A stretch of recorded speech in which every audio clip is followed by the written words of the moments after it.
like circus clowns, like circus clowns. Hey, it's Tucker Carlson. On Tuesday afternoon, the Biden administration had Donald Trump arrested. It was a pretty big news story. You may have seen it. Just before 9 p.m. that night, as part of its coverage, Fox News ran two live video feeds next to one another.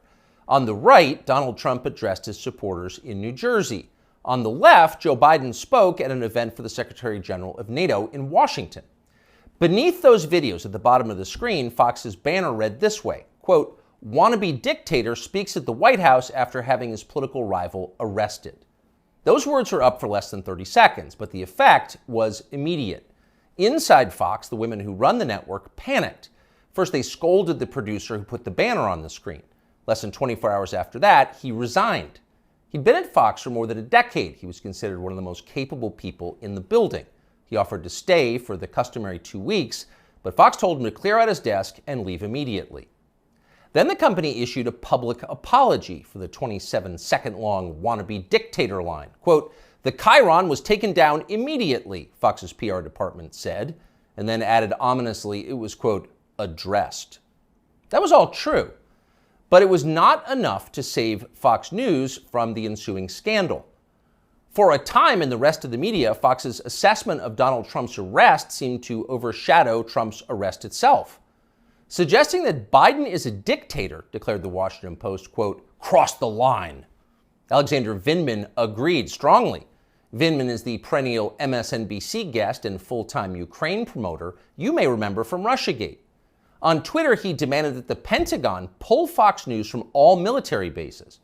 It is, quote, "absolutely unacceptable for American Forces Network to carry programming that directly, spuriously, attacks the Commander-in-Chief of American Armed Forces," Vindman wrote.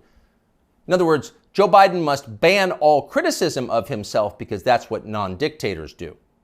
John Cusack went further still. "For the crime of calling Biden a dictator, Fox should be shut down," wrote the 80s-era movie star. Quote, "the government has to take away their broadcasting license." And so on. It was all over the internet. Democrats were very, very angry. But why were they angry? If the banner on Fox was false, why the hysteria? Lies don't seem to bother anyone anymore. If some cable news producer had called Joe Biden a genius or accused him of being secretly Sudanese, would anyone be yelling about it? Small ebook, big impact, The Wealth Tree. The only 4 ways that will make you financially free forever. Download it here for free. Would anyone be yelling about it? Would Fox News have apologized for it? Probably not. But calling Joe Biden a wannabe dictator, that stung. So you've got to wonder, if you're being honest with yourself, is Joe Biden a wannabe dictator? That question came up yesterday at the White House briefing. Here's how it went. Last night, Fox News ran a chyron that referred to the president as a wannabe dictator, and I'm wondering if the White House has any comment on that. So look, there are probably about 787 million things that I can say about this that was wrong about what we saw last night, but I don't think I'm going to get into it.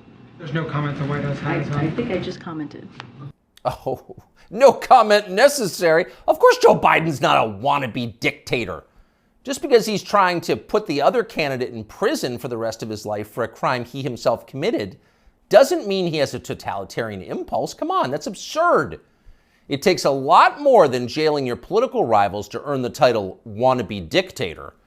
That's the consensus in Washington tonight. And in some ways, for once, the consensus may be right. It is not a small thing to be a wannabe dictator. It's quite a process. There are a lot of steps. First off, there is the money.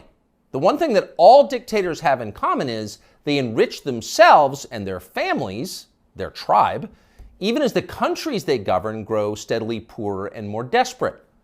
They take kickbacks from businesses and from other dictators. They use the official functions of their government to funnel cash to themselves.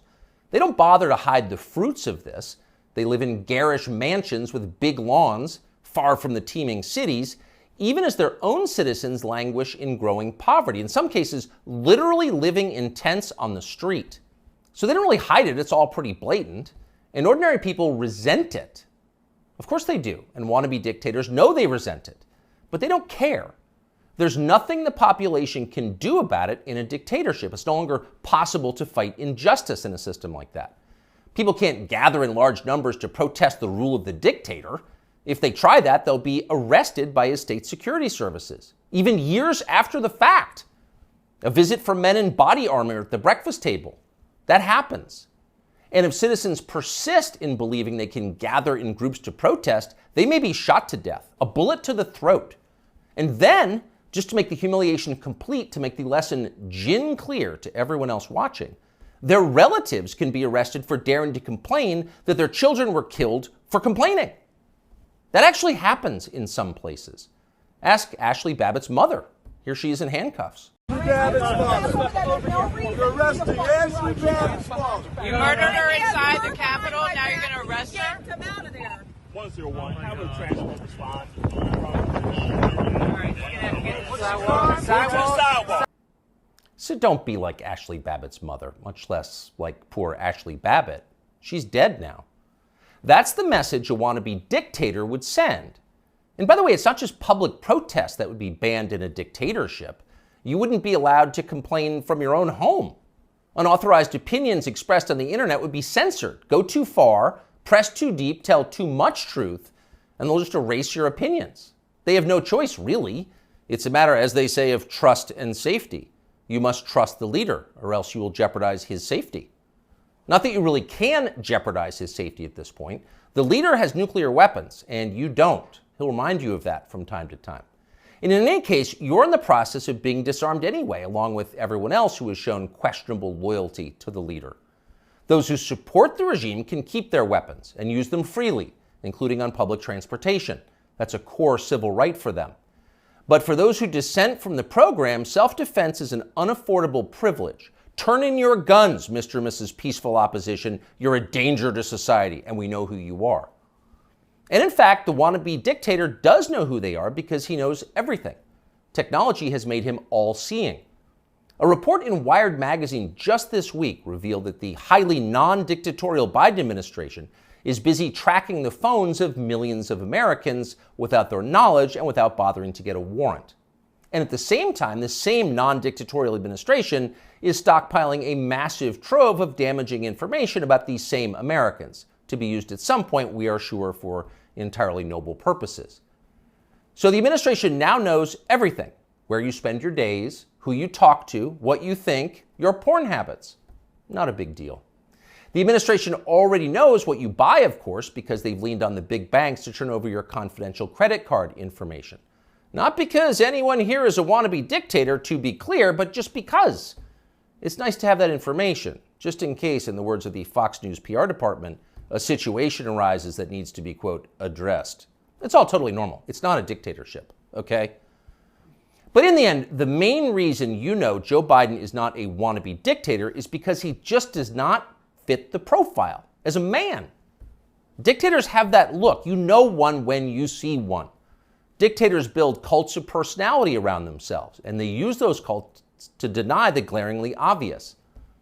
In his later years, to name just one example, North Korean dictator Kim Il-sung developed an enormous baseball-sized tumor on the back of his neck.